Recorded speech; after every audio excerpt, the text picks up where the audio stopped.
we were asked to, well, I was actually asked to perform taps at the funeral of my wife's grandfather, who was a B-29 pilot in World War II. And he flew 25 missions over Japan, never shot down. He was like the youngest commander of a B-29 in history. And I wasn't sure I'd get through it because I'd met him a few times, I'd heard some of his stories, and I was just really kind of fond of him. I idolized him a little bit.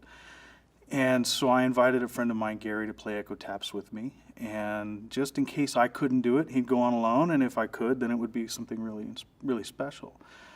And so I kind of thought about it. I said, this guy, you know, he flew missions over Japan, and I'm worried about playing some notes on a trumpet. I probably should just suck it up and get through it. So we did, and it was really good. And the Air Force commander, after the funeral, stopped. And I don't know if you've been to a military funeral, but usually they just go. They do their job, and they go on to the next. And this time they stopped, and they hung out and waited for us to get there and said, you know, we wish every veteran got this.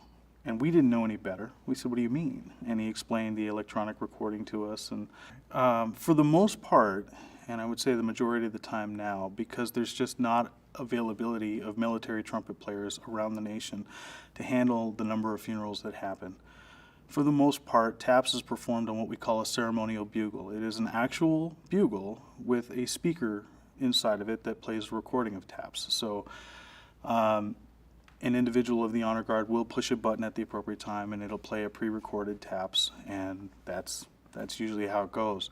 The challenge sometimes comes in when you talk to some of these honor guard members that the battery occasionally die, or sometimes it even plays the wrong thing because some of them come preloaded with 9 or 10 different calls.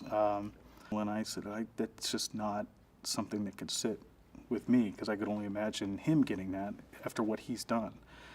And so Gary and I actually sat in the parking lot at Palm Mortuary on Eastern for about an hour and a half trying to figure out how we could do it right after the funeral. And we started working with the musicians union to see if we could do it through the union, and eventually it just came to a point where we needed to go on our own. And so Gary, my business partner Joe Dirk, and I started TAPPS about 2.5 years ago.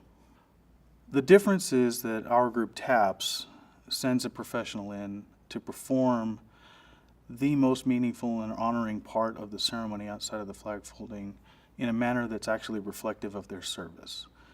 These folks, I don't care who you are, every single one of them, or whatever the path that their service takes, sign a dotted line that says, I'll take a bullet for you. And that needs to be thanked. And it needs to be thanked in a way that's meaningful, in a way that's appropriate, in a way that's actually professional, because they served as professionals. This is important because, in essence, it speaks to how we appreciate the sacrifice and service of our veterans. When you deeply think about it, like I said, each one of them signs a dotted line that says, I'll take a bullet first for you. And the idea that we wouldn't give them our absolute best to say thank you for that, that would be troubling to me.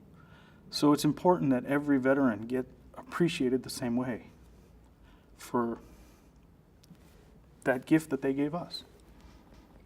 Given what each veteran goes through to serve our country in the protection of freedom, our community, our way of life, and all they sacrifice to do so, it is absolutely vital that we give them our best when we honor them for that service.